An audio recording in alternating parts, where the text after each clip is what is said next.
O título da mensagem de hoje é Não despreze, não questione, mas obedeça. E é o que eu estou fazendo aqui, não questionando, nem desprezando a palavra, mas obedecendo. E eu estou aqui em obediência ao Senhor. Deuteronômio, capítulo 10, versículo 12. É interessante a gente perceber, ontem a gente esteve numa viagem missionária, nós fomos lá em Nova Serrana. E ali em Nova Serrana, eu falei assim, olha, eu não vou orar, não vou pregar nem nada. Eu nem queria ir. Porque como é que você vai para um culto de milagres doente, né? Então a primeira coisa que as pessoas iam fazer era questionar. Como que você vai orar, sendo que você mesmo está precisando de oração? Aí eu peguei, tá, fui, não conversei com ninguém, não conseguia falar uma frase. Quem foi lá viu.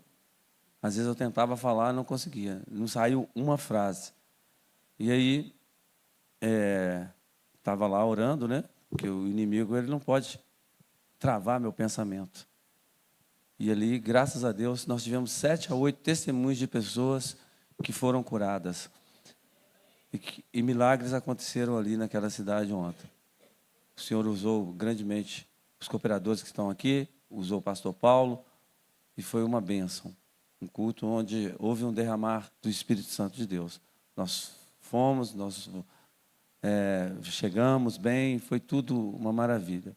A igreja estava uma bênção também, que Deus possa abençoar aquela igreja. Então, Deuteronômio capítulo 10, versículo 12 e o 13, por favor, Simone. E agora, ó Israel, que é que o Senhor seu Deus pede de você?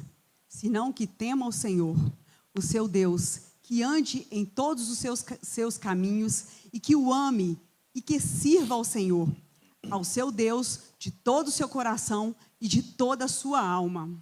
E que obedeça os seus mandamentos e os seus decretos do Senhor, e que hoje lhes dou para o seu bem? Bom, então o que a gente pode perceber aqui nesse texto? Moisés, quando a gente fala de Deuteronômios, estamos falando aqui da repetição da lei. Ele estava no final dos 40 anos, onde tinha 40 anos que ele tinha cruzado o deserto, agora estava na beira do deserto, e ele então começou a repetir toda a lei. E Deus então começava a falar com Moisés, e Deus falou com ele, agora o que eu recomendo para você e para o povo é que você ande nos seus caminhos. E ele diz nos seus caminhos no plural. E o que nós podemos entender, quando a Bíblia nos diz de caminhos no plural, significa situações. Quando fala caminho no singular, ela fala do caminho da salvação, que é somente um, é o caminho chamado Jesus, amém? Mas caminhos no plural é exatamente isso, situações que nós passamos. E Moisés falando ao povo, Deus usando Moisés, está falando assim, olha, a única coisa que eu peço a vocês é que vocês me sigam em todas as situações, em todos os momentos. E no finalzinho, ele fala aqui, olha, versículo 13, novamente, Simone. Que obedeça aos mandamentos e aos decretos do Senhor, que hoje lhes dou para o seu próprio bem. Então ele está falando aqui, ó, que obedeça. E existem muitas situações, querido, que é difícil obedecer. O fato de eu estar aqui também falando para vocês é uma dessas situações que é difícil ou você obedecer a Deus. Por quê? Existem momentos que você não vê uma lógica naquilo que Deus ele está falando. Existem momentos que você fala assim, não, Deus, é melhor nós fazermos dessa forma aqui, ó. Mas Deus é incrível. E quando a gente olha a Bíblia, a gente percebe algumas situações interessantes.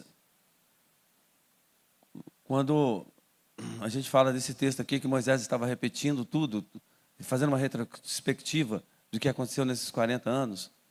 E quando a gente percebe, no princípio, o que aconteceu quando ele estava lá no monte, quando Deus fez o chamado, e quando Deus falou assim, Moisés, eu quero que você vá, liberte o povo da escravidão. Muitos anos, alguns séculos, eles estavam escravizados, e Deus usou agora Moisés, que tentou sair fora, mas Deus fora com ele, Deus abençoou ele. E Moisés, apesar de todos os pesares, porque ele não queria ir, que ele estava se sentindo mal preparado, se sentia gago, não tinha embocadura ali para falar com o faraó. Deus colocou o irmão dele como porta-voz, Arão. E aí eles saem.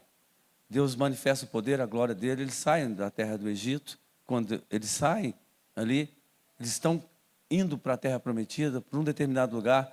E Deus fala assim: Moisés, você não vai para esse lugar aqui agora. Você vai voltar, que eu tenho um outro lugar para você passar. E Moisés agora, ele se depara junto ao mar. É como se Deus tivesse errado. É como se Deus tivesse dado uma informação errada. E Moisés, com aquele povo de mais de 2 milhões de pessoas, ele para junto ao mar. E Faraó atrás. Moisés fica achando aquilo incrível. Como Deus? Eu escutei errado ou o Senhor mesmo que falou? E Moisés começa a fazer algo agora. Ele começa a clamar a Deus. E observe só o que Deus fala com Moisés. Diz aqui em Êxodo capítulo 14, versículo 15 e 16. Pode ler. Disse então o Senhor a Moisés: por que você está clamando a mim? Diga aos israelitas que sigam avante. Erga a sua vara e estenda a sua mão sobre o mar, e as águas se dividirão, para que os israelitas atravessem o mar em terra seca. Então, era como Moisés estivesse falando assim: Deus, olha, talvez você errou, talvez o Senhor errou. Ou eu escutei errado. Eu escutei que era para a gente voltar, que nós deveríamos retroceder. Só que o que eu encontro aqui agora, eu não esperava encontrar. Eu estou aqui diante do mar. A terra prometida está do outro lado do mar. Eu não tenho a mínima possibilidade. Quantos navios eu precisaria para transportar esse povo para o outro lado? E Moisés começou a fazer um discurso com Deus. E Deus então falou assim: Moisés, por que você está clamando a mim? Diga o povo que avance. Era muito mais fácil Moisés reclamar, era muito mais fácil Moisés falar: Deus, eu não tenho como dizer ao povo para avançar, se só tem o mar aqui na minha frente. Como? Como eu vou fazer isso? Mas Moisés não fez isso. E Deus ainda completa dizendo o seguinte: você vai fazer o seguinte. São coisas esquisitas. E hoje eu quero falar sobre muitas coisas esquisitas que Deus manda a gente fazer. Diante de uma situação inusitada e confrontadora que Moisés e o seu povo estava vivendo, Deus manda Moisés levantar as mãos e levantar a vara. A vara que Deus trouxe um grande poder à vida de Moisés quando ele havia sido chamado. Uma certa ocasião, Deus mandou, Moisés jogava essa vara no chão, essa vara virou uma serpente. E Deus falou assim: agora pega na cauda dessa serpente. E quando ele pegou na cauda da serpente, essa vara se transformou em vara novamente.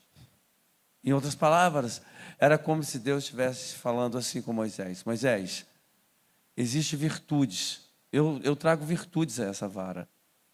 E onde você colocar essa vara, as coisas vão acontecer. A vara é um sinal de autoridade de Deus. Amém.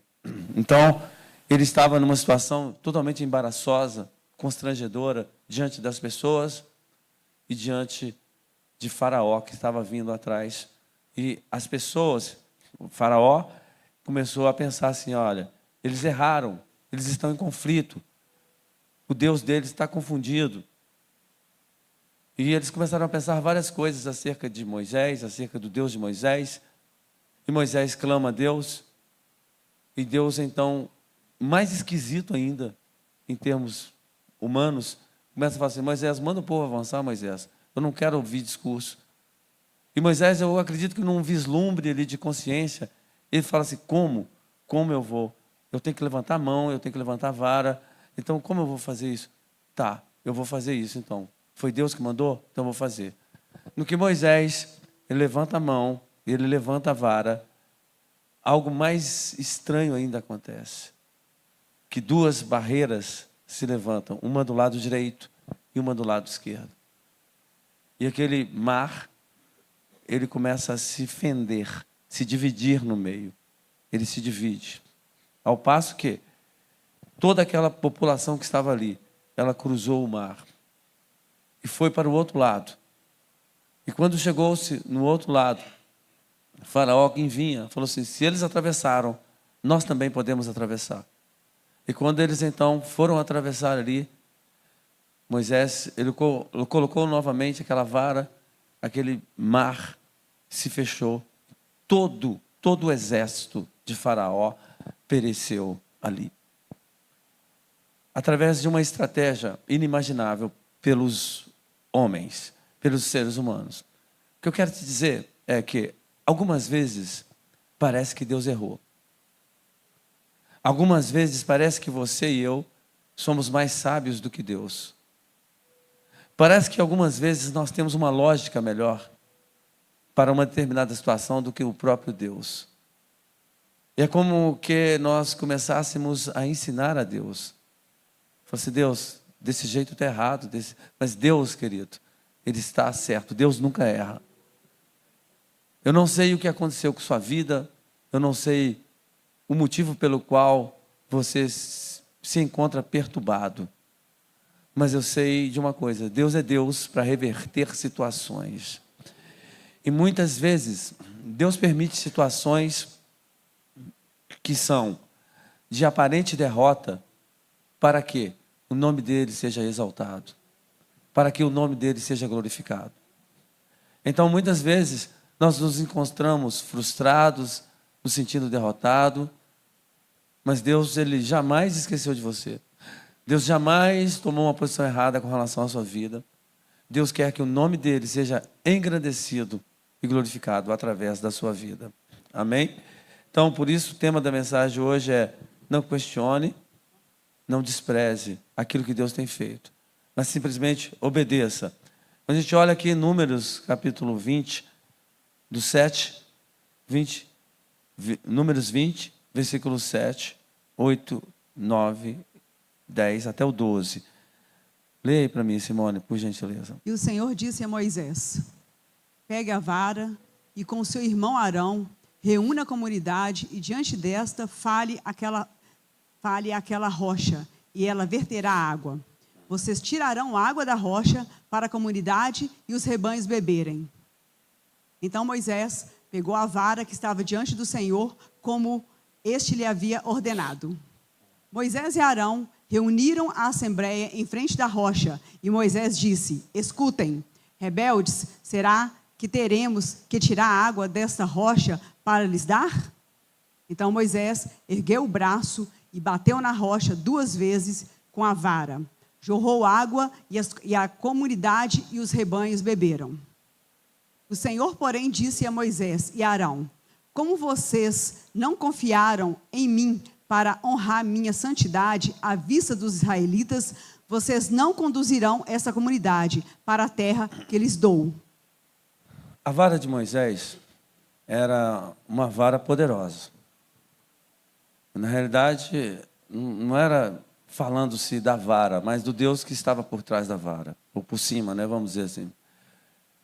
E Deus já tinha feito um grande milagre. Até então, nunca visto um milagre semelhante em todos os tempos, né? Onde o mar se abriu, onde um povo passou e o outro povo morreu. Nunca havia visto falar de algo semelhante a isso. Eu acho que jamais Moisés poderia imaginar algo desse tipo. Eles estão adentrando-se e Deus, por algum momento, Ele fecha a torneira. Ele fecha a porta. Ele fecha a torneira. E não há água mais para o povo. Deus muitas vezes permite que venha uma escassez. Obrigado, Edeni. Obrigado. Muito obrigado. Deus muitas vezes permite uma escassez. E o que acontece é que as pessoas, elas não entendem o agir de Deus, o trabalhar de Deus. Mais uma vez eu quero te dizer, Deus não errou. Se porventura você saiu do trabalho, se porventura você está com dificuldade financeira, Deus não errou. E muitas vezes Deus é glorificado aonde nós não esperamos. Só que as pessoas não conseguiam entender Deus. E eles começaram a reclamar. Começaram a murmurar. Deus então pega Moisés e diz para Moisés: Moisés, olha aqui, presta atenção aqui no versículo 8. Pega a vara e com seu irmão Arão, reúna a comunidade. Né? E diante dela, você vai falar aquela rocha. O que ele tinha que fazer? Pegar a vara e fazer o quê? Reunir com a comunidade e Falar. falar. Ele não tinha que tocar. Ele tinha que pegar a vara e falar. Mas por que a vara? Não sei. Não estou falando com você que Deus às vezes é meio esquisito, dentro da nossa ótica humana. Ele tinha que pegar a vara e tinha que falar com a rocha. Era como se fosse uma pegadinha de Deus. É um teste de obediência, de fidelidade de Deus para com a vida de Moisés. Né? E ela verterá. Vocês tirarão a água da rocha para a comunidade e os rebanhos beberem. No versículo 9 ele fala assim, Moisés já estava irado. Moisés estava com a adrenalina em alta. O povo reclamando, o povo xingando e ele nervoso. E o que ele fez? Então Moisés pegou a vara que estava diante do Senhor, como este lhe havia ordenado. Moisés e Arão reuniram a assembleia em frente da rocha. Amém? Até aí tudo bem? Tudo bem, igreja? Estava fazendo certinho, não é? Ele pegou a vara, reuniu a assembleia. E aí, no versículo 10, Moisés e Arão reuniram a assembleia em frente da rocha, e Moisés disse, ao invés dele falar com quem? Com quem que ele tinha que falar? Com a rocha. Ele tinha que falar o quê? Ele tinha que declarar para a rocha: você vai sair água de você.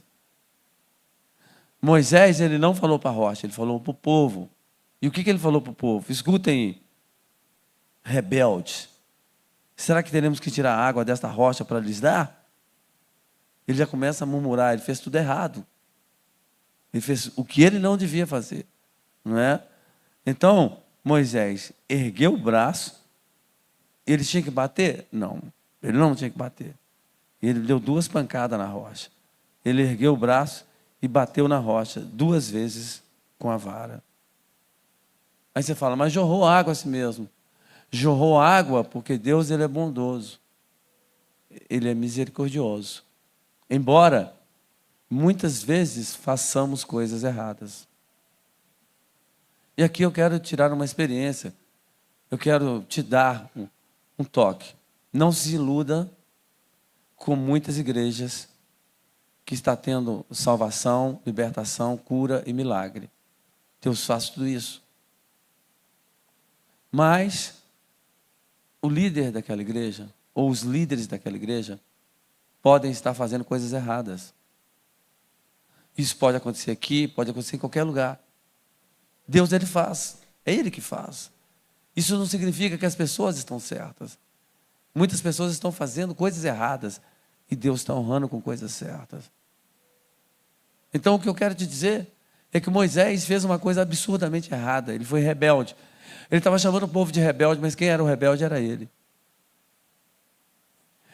E o que aconteceu? Aconteceu que a água saiu, o povo bebeu aquela água, mas, por causa desse problema, que era num lugar chamado Meribá, Moisés, ele foi impedido de entrar na terra prometida. Deus falou, Moisés, você não vai entrar. Exatamente isso que vai acontecer com muitas pessoas. Não que Moisés não tenha sido salvo. A terra prometida é aqui, a terra prometida é aqui na terra, que ele iria entrar. A terra que ele estava conduzindo o povo para entrar. Moisés, certamente, ele foi salvo. Evidentemente, que aqui, numa alusão ao que vai acontecer com muitas pessoas. Muitos milagres vão acontecer com muitas pessoas. Mas essas pessoas não vão entrar na terra prometida, na glória. E o próprio Jesus, depois ele fala, eu não curei em seu nome, eu não libertei em seu nome, eu não fiz sinais e maravilhas em teu nome. E o que Deus vai falar? Apartai-vos de mim para o fogo eterno. Então, é importante a gente vir a entender isso aqui, querido. Que nós precisamos obedecer. E hoje eu quero falar muito sobre isso. Aliás, pouco, né? Porque eu não vou pregar muito. Eu quero falar um pouco sobre isso, sobre obediência. É extremamente você estar em obediência. Não deixa o seu equilíbrio emocional, ou seu, vou dizer assim, o seu desequilíbrio emocional te trair, te enganar. Não tome decisões pautadas na sua adrenalina. Que você seja sábio nas suas decisões. Uma desobediência que ela pode custar a vida eterna de outras pessoas ali. Uma coisa que você entende como pequena aqui, que você desobedece, ela pode custar uma coisa grande na vida de outras pessoas. Mas que você seja íntegro naquilo que Deus te falar. Muito embora, muitas vezes, aquilo que Deus te falar possa parecer uma coisa ruim, uma coisa que não tem sentido. Talvez Moisés pensou assim, né? Como? Não tem lógica isso. Deus manda eu pegar a vara e manda eu falar? Isso não tem lógica. Mas se Deus te falou uma coisa que não tem lógica, mas foi Ele que falou, fica com o que Ele te falou. Amém? Então, querido, veja bem, João capítulo 2, versículo 5. Versículos 5, 6 e 7. Nós vamos falar sobre outra coisinha aqui que não teve lógica nenhuma. Mas num ato de obediência, nós vimos aqui grandes coisas acontecendo. Leia para mim, Simone. Sua mãe disse aos serviçais: façam tudo o que ele vos mandar. Ali, perto, havia 6 potes de pedra, do tipo usado pelos judeus para as purificações cerimoniais. Em cada pote cabia entre 80 a 120 litros. Disse Jesus aos serviçais: encham os potes com água, e os encheram até a borda.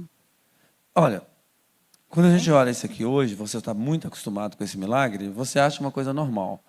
Mas dentro da ótica daquelas pessoas, lembrando que esse aqui foi o primeiro milagre de Jesus no seu ministério. E o que ele fez? Ele entra, era mais ou menos o 3º, 4º dia da festa. As festas de casamento, elas costumavam durar uma semana. Por volta do 4º dia, chega lá Jesus, Maria e todos os seus discípulos. Era muita gente, fora os convidados daquela festa. E as pessoas estavam muito animadas. Acabou-se o vinho. Faltavam muitos dias ainda para a festa acabar. Faltava 3, 4 dias ainda. Então, as pessoas preocupadas, alguém chega e fala, o vinho acabou. E, de repente, Maria, ela me solta uma. Ela me solta uma grande chave. E essa chave serve para mim e para você hoje aqui. E Maria diz uma frase que ela ficou eternizada. Façam tudo o que Ele mandar. Tudo. Ainda que o que Ele mandar seja uma loucura. Ainda que você não concorde com o que Ele mandar. Faça tudo o que Ele mandar. Talvez Maria já esperava que alguma coisa bem diferente haveria de acontecer. E mais incrível ainda é que aquelas pessoas que estavam ali, elas resolveram acreditar em Maria. E o que elas fizeram? Fizeram o que Jesus mandou. Existiam as talhas que, como foi lido aqui, elas cabiam de 80 a 100 litros nessas talhas de água, águas que os judeus usavam para purificar as mãos, os pés. Todos os judeus tinham isso. E existiam 6 talhas ali, que estavam vazias. E Jesus então diz assim, olha, vocês enchem essas talhas. O milagre poderia ser interrompido ali. Talvez fosse alguns de nós, críticos, e que desprezaríamos a pessoa de Jesus. Não, para que encher? Nós estamos precisando de vinho. Nós não estamos precisando de água. Talvez esse seria um dos questionamentos que faríamos. Mas aquelas pessoas, incrivelmente, elas são determinadas a obedecer, talvez pela influência de Maria. Acredito que Jesus, ele não tinha influência naquela época, ele não era muito conhecido naquela época. Então, por quê? Porque ele estava começando aqui o seu ministério, mas as pessoas conheciam Maria. Então, eles, por causa de Maria, eles obedeceram a Jesus, eles encheram aquelas talhas. E o que acontece? É que o milagre acontece. Quando acontece o milagre? Quando? A pergunta que se faz é essa. Porque em nenhum momento Jesus falou assim: se transforme agora esse vinho, essa água em vinho. Em nenhum momento você percebe que o Senhor Jesus, ele fala assim: Pai, converta agora essa água em vinho. Em nenhum momento. Como em nenhum momento, muitas vezes, a gente percebe a realização, quando que começa a realização daquele milagre. Mas o milagre, ele começa, sabe quando? Literalmente, quando você predispõe o seu coração a obedecer ao Senhor. Quando você obedece a Deus, ali começa a realização de um milagre. Eu gosto muito de um homem, de vez em quando eu falo nele aqui, chamado Kenneth Hagin. Uma das pessoas que passou nessa terra aqui que tinham mais a presença de Deus que eu já pude ver. Kenneth Hagin, a uma certa ocasião, ele foi para uma casa para orar por uma mulher que estava com câncer.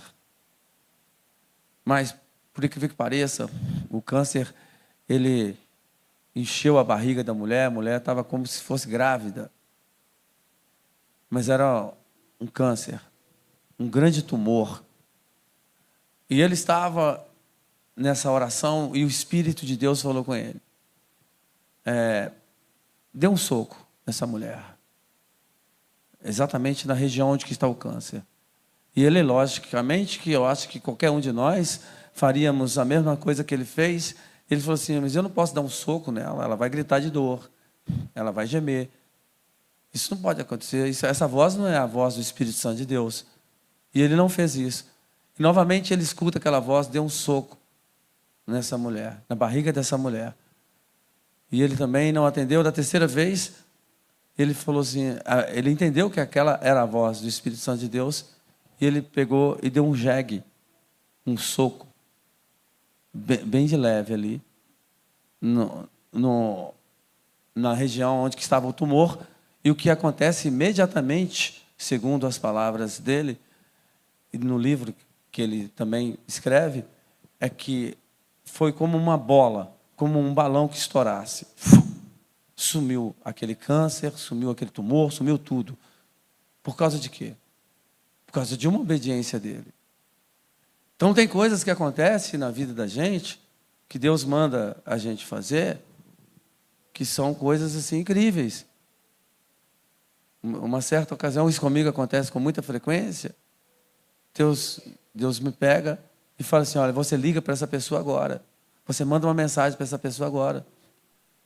E eu me lembro que, há um tempo atrás, há mais ou menos um ano atrás, e eu senti no meu coração, falei: tá bom, eu vou escutar.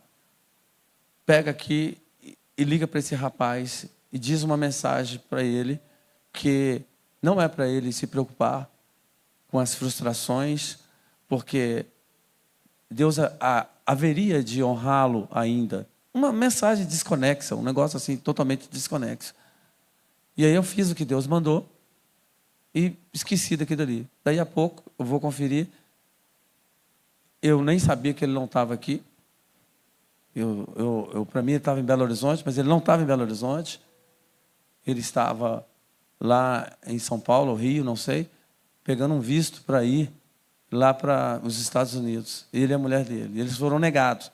No momento que estavam tristes, eles estavam completamente tristes ali, eles olham o celular e veem a minha mensagem.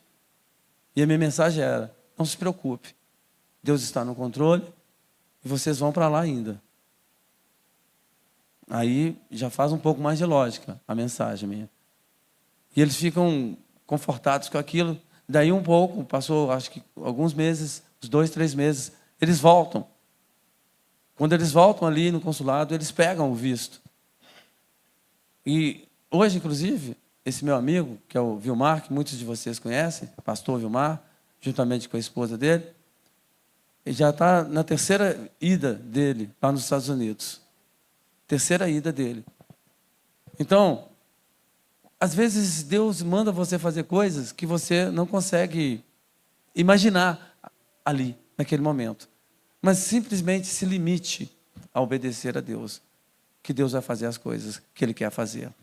Então, quando a gente olha para esse milagre aqui, ali nas bodas de Caná, a gente percebe que o milagre foi muito grande. Mas ele partiu de um princípio, o princípio da obediência. Amém, querido? Quando a gente olha Atos capítulo 9, versículo 17,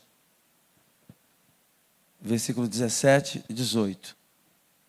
Então Ananias foi, entrou na casa, impôs as mãos sobre Saulo e disse: Irmão Saulo, o Senhor Jesus, que lhe apareceu no caminho por onde você vinha, enviou-me para que você volte a ver e seja cheio do Espírito Santo. Imediatamente, algo como escamas caiu dos olhos de Saulo e ele passou a ver novamente. Levantando-se, foi batizado. Ananias, quem era? Uma pessoa totalmente desconhecida. E de repente Ananias escuta uma voz dizendo: Ananias, você vai sair daqui, você vai para a casa de uma pessoa chamada Judas, e você vai lá na casa de Judas encontrar com Saulo. Que Saulo, Senhor? Ao Saulo, perseguidor da igreja. É ele mesmo. Você vai encontrar. Ananias acha muito estranho aquela voz. E começa a falar: Deus, aquele Saulo, ele tem perseguido, ele tem matado as pessoas. E Deus então fala com ele: mas hoje ele é para mim um vaso de honra. Então você vai e obedeça o que eu tenho para te falar. Ananias chegou então na casa de Judas, perguntou sobre Saulo, e Saulo então o atendeu. Saulo, para vocês terem uma ideia, era como se fosse um jihadita radical muçulmano, que mata em nome de Deus. E ele perseguia a igreja. Mas ele estava totalmente transformado. Ananias só ficou sabendo disso por causa que Deus havia falado. E ali, ele então chega e coloca as mãos sobre Saulo. E quando ele coloca as mãos sobre Saulo, que já estava há 3 dias sem ver, o que acontece? Algo como escamas caem dos olhos de Saulo. E ele passa a enxergar. Um milagre passou a acontecer. Quando começou esse milagre? Esse milagre começou a acontecer quando Ananias obedeceu ao Senhor. Então, através dos seus pequenos gestos de obediência, Deus muda muitas coisas no mundo espiritual. Existe uma coisa que eu e você precisamos entender, que é coragem. Não basta você simplesmente obedecer. Faça você ter coragem. Coragem. Eu estava ali agora, eu tinha falado com minha esposa, falei: Simone, você fica preparada aí, porque eu não sei se eu vou conseguir pregar. E ela falou: tá bom, eu estou aqui à disposição. Aí eu falei: Deus, o que você quer que eu faça? Deus falou assim: eu quero que você vá lá e pregue. Eu falei: então tá bom, eu vou pregar. O Senhor confirma, Deus? Confirma. Ele me deu a confirmação. Então eu estou aqui, irmãos, por quê? Por fé, já falei isso aqui. Por que eu estou falando isso aqui agora? É porque não é fácil. Você tem que ter coragem. Porque em algum momento pode falar assim na sua mente, fala assim: olha, mas e se eu não conseguir pregar? E se eu ficar tossindo o tempo todo? Mas, como, irmãos, que você vai obedecer a Deus? Você precisa ter essa coisa, essa confiança em Deus. Você precisa confiar que Deus, Ele fala, que Deus, Ele é real, que Deus, Ele te atende, que o inimigo não haverá de prosperar. Foi isso que Deus queria puxar da vida de Ananias. E Ananias, em algum momento, ele começou a questionar, e Deus falou assim: não, Ananias, sou eu que estou nesse negócio. E ali um milagre aconteceu e o nome do Senhor Jesus foi exaltado e glorificado. Quando a gente olha aqui, eu estou partindo aqui para o final da pregação, João capítulo 11, versículo 38. Jesus, outra vez, profundamente comovido, foi até o sepulcro. Era uma gruta com uma pedra colocada à entrada. Tirem a pedra, disse ele. Disse Marta, irmã do morto: Senhor, já cheira mal, pois já faz 4 dias.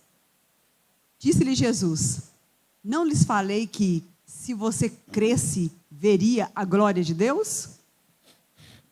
Então, tiraram a pedra. Jesus olhou para cima e disse: Pai, eu te agradeço, porque me ouviste. Eu sabia que sempre me ouves, mas disse isso por causa do povo que está aqui, para que creia que tu me enviaste. Depois de dizer isso, Jesus bradou em alta voz: Lázaro, venha para fora. O morto saiu com as mãos e os pés envolvidos em faixas de linho e o rosto envolto num pano. Disse-lhe Jesus: tirem as faixas dele e deixem-no ir. Muitos dos judeus que tinham vindo visitar Maria, vendo o que Jesus fizeram, creram nele. Bom, então a gente percebe aqui várias coisas extremamente interessantes que talvez você e eu, à primeira vista, a gente não perceba. Por quê? Porque a gente já está acostumado com o texto. Então, quando você lê isso aqui, você já acha normal. Ah, Lázaro levantou e tal. Mas preste atenção numa coisa. O Deus que fez um milagre tão grande, que foi o milagre, porque já tinha a falência múltipla dos órgãos de Lázaro, e Deus reconstituiu tudo, córtex cerebral, coração, todos os órgãos internos, tudo que estava em estado de putrefação, Deus reconstituiu. Será que esse Deus tão poderoso, ele não poderia, com um sopro, tirar aquela pedra? Poderia. Mas, o que Deus fez? Deus, ele exigiu obediência daquelas pessoas. Obediência. Ele falou assim: olha, eu não vou fazer tudo. Eu quero que eles façam algo. Tirem a pedra. Ou seja, eles tinham que fazer. Quando Lázaro foi ressuscitado, a Bíblia não fala. Mas eu acredito que a partir do princípio de obediência, ele começa o processo da ressurreição. Então, eles não questionaram, eles não perguntaram a não ser os fariseus, que estavam ali para questionar mesmo. E eles questionaram os fariseus, a Marta e a Maria, falaram assim: se eles fossem tão amigos dessa família, não deixaria Lázaro morrer? Olha que Jesus recebeu essa notícia de que Lázaro estava doente, estava morto já há 2 dias, e era o 4º dia, algo completamente nunca tinha visto falar em uma pessoa que ficou 4 dias e depois ressuscitou. Então Jesus ainda me solta essa: tire a pedra. Ah, teve uma lá, Marta, ela começou a falar: ô Senhor, talvez você esteja errado, porque ele vai feder, ele já cheira mal. Então eu quero que você entenda que Deus, ele não erra. Deus tem caminhos certos para situações que são complicadas. Muitas vezes a gente acha que Deus está no caminho errado, que a ordem dele é errada. A ordem de Deus é certa para as nossas vidas. Nós precisamos ter discernimento, nós precisamos ter entendimento, não é? E a ordem era: tire a pedra. E ele então foi obedecido, tiraram a pedra. E aí depois entra alguma outra coisa interessante, porque ele estava cheio de gases. Com essa morte do Silvio Santos aí, muitas coisas dos judeus, elas vieram à tona, né? E descobrimos então que os judeus, como o Silvio Santos era judeu, eles são envolvidos em gases, como nessa época aqui, né? Era um velório fora do convencional, uma ação, né? Um sepultamento fora do convencional. E o que acontece ali é que eles, então, tiraram os gases. Aí a pergunta que fica, eles tiraram as gases, né? A pergunta que fica é: quando eles começaram a tirar as gases, Lázaro já havia sido ressuscitado ou não? Eu não sei se havia ou não, mas muito provavelmente sim, porque certamente o que aconteceu, né? Eles não tiraram ele e remover e carregaram ele. Ele foi andando com passos talvez pequenos até um determinado ponto, talvez 1 metro ou 2 metros de distância do túmulo, não é? O fato é que tiraram as gases. Ou seja, uma coisa também que são para os homens fazer. Tem coisas que são para os homens, tem coisas que são para Deus, tem coisas que são para os médicos, tem coisas que são para os remédios. Foi o que eu falei aqui. Ontem Deus curou 7 ou 8 pessoas lá, que era para Ele curar. Pessoas que eu gravei, que eu tenho testemunho aqui dessas pessoas. E Deus não me curou. Ou seja, até me curou. Porque eu não conseguia falar uma palavra. Hoje eu já estou conseguindo pregar. Quando os irmãos de Nova Serrana virem essa pregação, eles vão falar assim, não é possível. Que eu não conseguia falar uma frase. Olha que eu me esforçava para falar uma frase e não conseguia. O pastor Paulo orou por mim, eu basicamente fui curado. Não é? De ontem para hoje eu tive uma melhora incrível. Mas existem coisas que vocês ficam assim, poxa, como assim? Eu me lembro que uma certa ocasião, quando eu orava para minha filha, fiquei sabendo que minha filha era surda, e eu falei assim, eu vou orar, vou jejuar. Fiquei uma certa ocasião, 7 dias sem comer nada. E eu fiz vários jejuns de 3 dias direto, sem comer e sem beber, querido. E eu me lembro que, nessa época, eu já contei esse testemunho aqui, mas é importante eu contar aqui de novo, eu senti no meu coração de falar de novo. Eu me lembro que uma mulher chegou na igreja, e essa mulher, ela não era de Belo Horizonte. E quando ela chega lá, num ouvido ela não escutava nada, e no outro ouvido, ela escutava só um zumbido. Ela veio aqui para consultar com os médicos. Ninguém orou por ela. No meio do louvor, aquela mulher começa a dar glória a Deus, e nós então perguntamos para ela o que havia acontecido. Na verdade, ela estava totalmente curada. E eu, durante algum tempo, eu comecei a pensar, eu falei, poxa, eu estou jejuando, estou orando, nada acontece com a minha filha. Nada.